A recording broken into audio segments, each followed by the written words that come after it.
Thank you for checking out my channel, Body Cam Arrest. I'm kind of shaking things up a bit. Let me know what you think. Let's get into the Watts family story, the family that disappeared.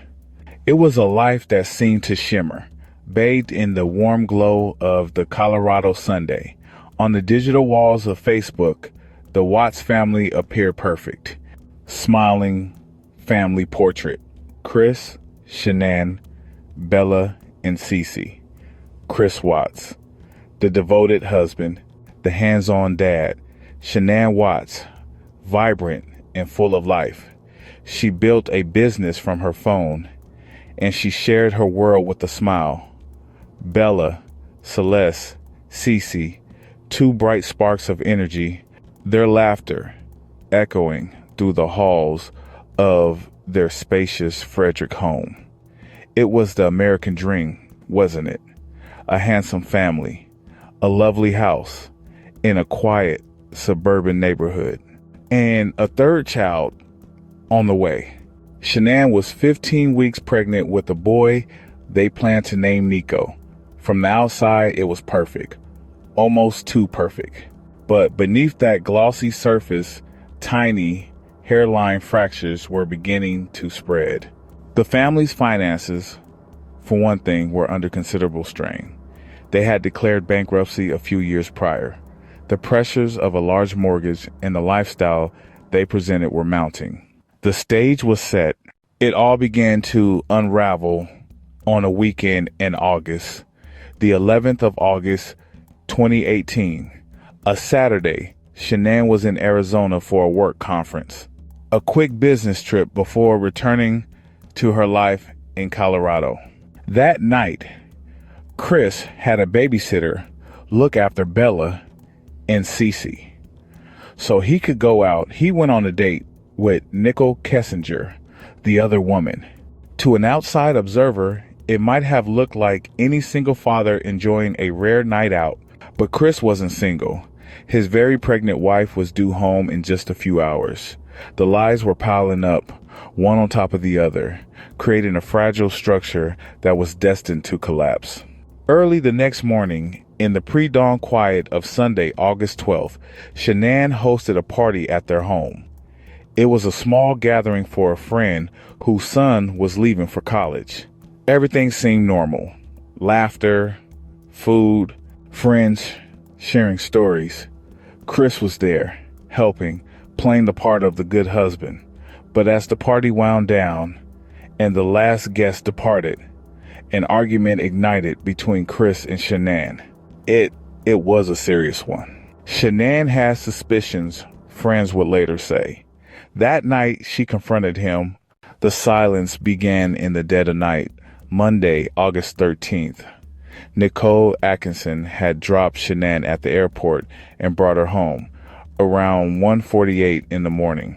She watched Shanann walk through the front door.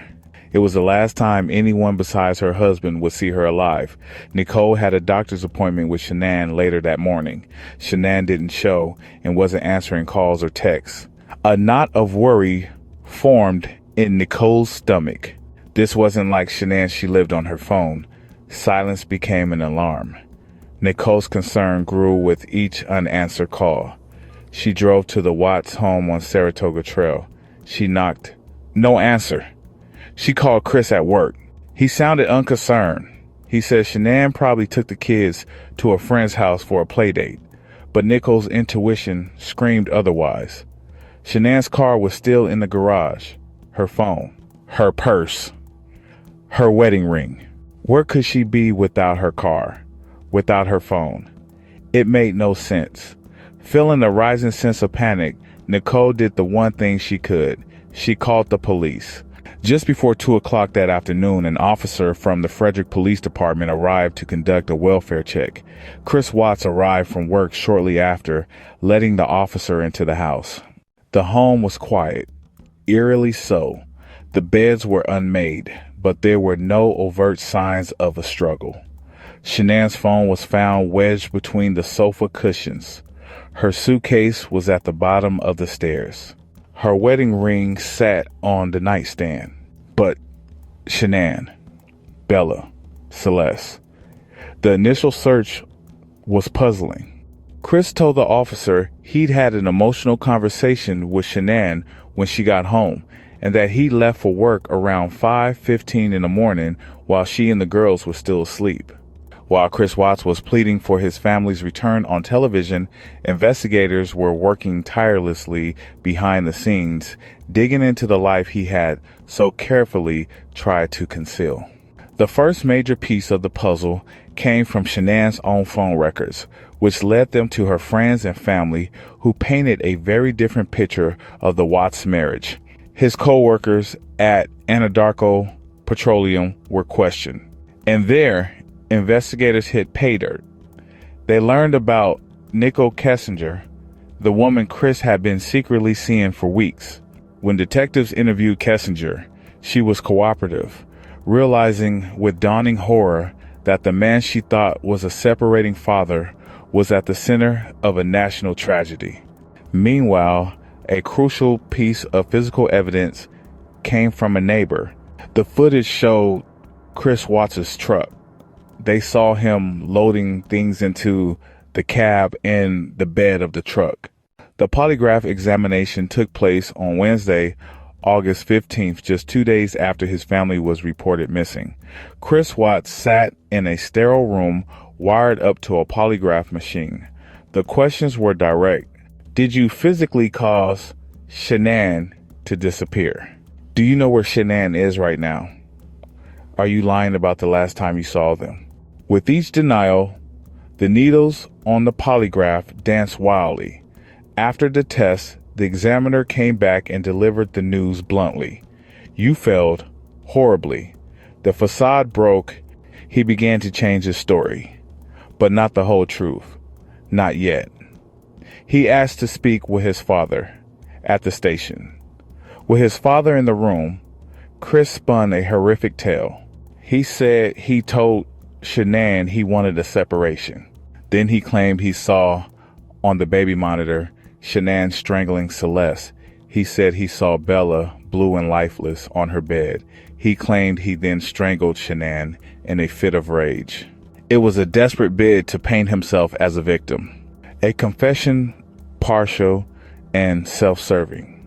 But they needed one thing: the location of the bodies, and disposed of them at a remote oil worksite owned by Anadarko Petroleum.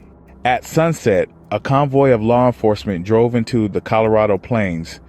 Among storage tanks, the final terrible truth awaited.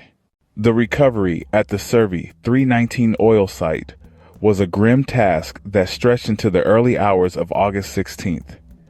Investigators found Shanann's body first buried in a shallow grave scraped into the dirt. Following Chris's directions, they turned their attention to the two large oil tanks.